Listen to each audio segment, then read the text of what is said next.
Hello, in front of me I've got Hollow Knight Silksong. In this video I'll show you how to craft items.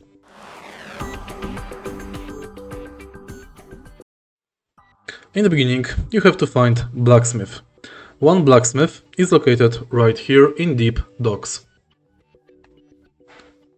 Talk to him, and blacksmith can craft you traps, weapons, crafting kits and shard bundles.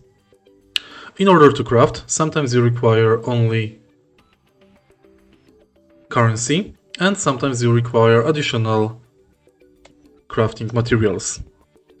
Crafting materials can be found everywhere on the map. If you find this video helpful, please leave a like, comment and subscribe.